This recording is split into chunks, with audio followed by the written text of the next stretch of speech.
Welcome to இன்னைக்கு என்ன செய்தி. இன்னைக்கு நம்ம மகாநதி சீரியலோட எபிசோட் ரிவ்யூ தாங்க பார்க்க போகிறோம். இன்னைக்கு பார்த்தீங்கன்னா சாரதாவை காமிக்கிறாங்க. அவங்க வந்து காவேரி இந்த பழசெல்லாம் மறந்துட்டாங்கல்ல, அதை நினச்சி அப்படியே ஃபீல் பண்ணிக்கிட்டு உட்காந்துருக்காங்க. அந்த டயத்தில் தான் தாத்தா பாட்டி எல்லாம் வந்து பார்க்குறாங்க.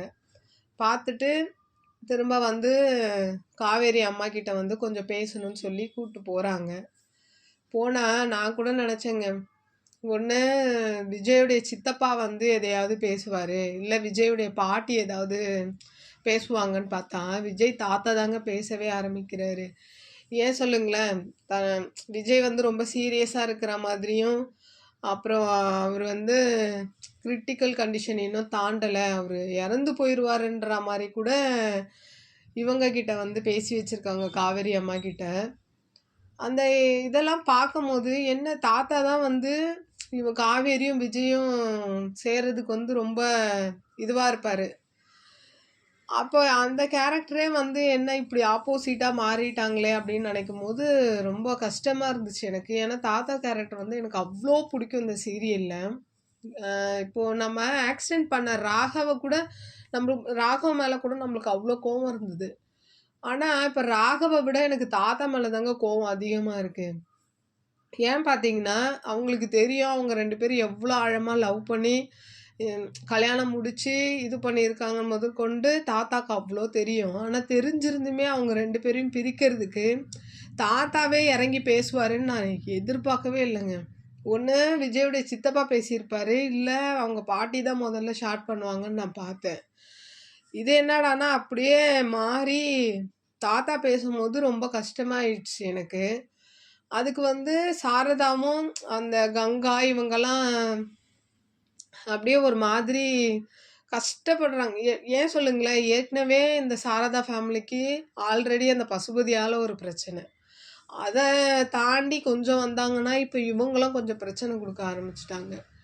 இப்போது அந்த குடும்பத்தோட சூழ்நிலை பார்த்தாலே நம்மளுக்கே தோணுது, ஐயோ இது எல்லார் வீட்லேயும் நடக்க வேண்டிய நடக்கும் பார்த்தீங்களா.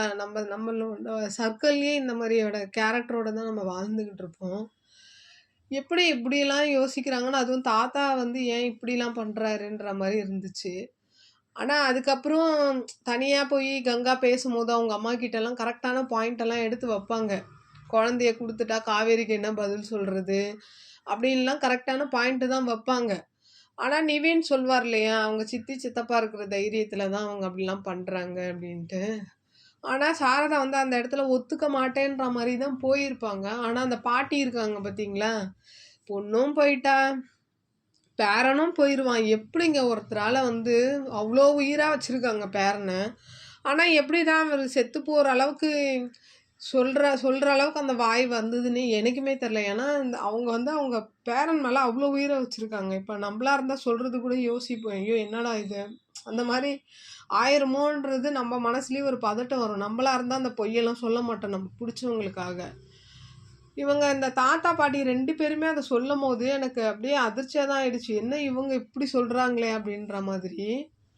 அதை சொல்லி கிள்ளி அப்போ அந்த குழந்தைய வந்து அவங்க காலில் விழாத குறையாக கேட்டு வாங்கிடுறாங்க. அதுக்கப்புறம் பார்த்தீங்கன்னா காவேரியும் ஹாஸ்பிட்டல்லேருந்து வராங்க. அவங்க வந்து அப்படியே அந்த வீட்டை பார்க்குறாங்க. என்ன எதுவுமே அவங்களுக்கு ஞாபகம் வர இல்லை. அப்படியே இன்னைக்கான எபிசோடை அப்படியே முடிக்கிறாங்க.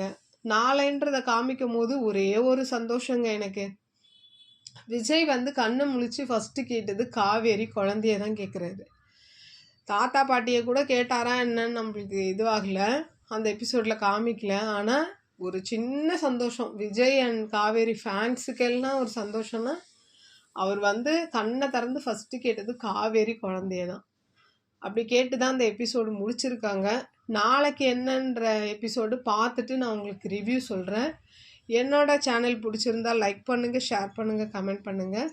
நீங்கள் என்னோடய சேனலை சப்ஸ்கிரைப் பண்ணுங்கள். நீங்கள் பண்ணுற ஒரு சப்ஸ்கிரைப் தான் எனக்கு அடுத்தடுத்த வீடியோ போட மோட்டிவேஷனலாக இருக்கும். சப்ஸ்கிரைப் பண்ணுங்கள். நன்றி, வணக்கம், பாய்.